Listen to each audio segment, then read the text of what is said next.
د افغانستان په بیلابیلو ولایتونو کې د سیلابونو، سختو طوفانونو او مځکې ښویدنې له امله 12 کسان مړه او 26 ټپیان شوي دي.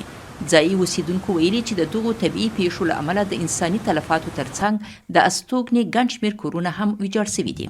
لووالی کې زما کور دی او په 12مه ناحیه کې نو دا ټینګ شدید بارانونه له امله زما کور ټوله د خاورو لاندې سو هېڅ شی مو نه رایستلی دي، نه مو لاس ور وړی دی، اوس هم پراته دي معلومیږي. دلیل چې دی ډېر بارانونه سوي دي، د بارانونو د وجې سیلابونه رالل، تقریبا 3 کوره او 1 مدرسه ویجاړه سوه پکښې. په نور شمېر ولایتو کې هم ډېر سیلابونه رالل چې له وجه تقریبا 19 قاتل شهیدان سوي دي. د طالبانو د طبیعي پیښو د مدیریت ملي ادارې تایید کړی چې د دغو سختو بارانونو له امله د استوګنې کورونه، د کرنیزو اوبو کانالونه او سړکونه هم ویجاړ شوي دي.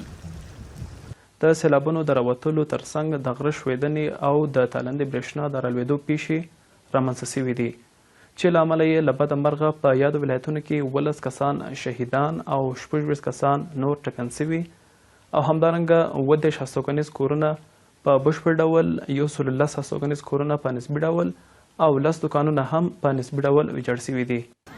دغه طبیعي پیښې د افغانستان په 14 ولایتونو په ځانګړې توګه د لویدیځو، مرکزي او شمال لویدیځو سیمو کې رامنځته شوي دي.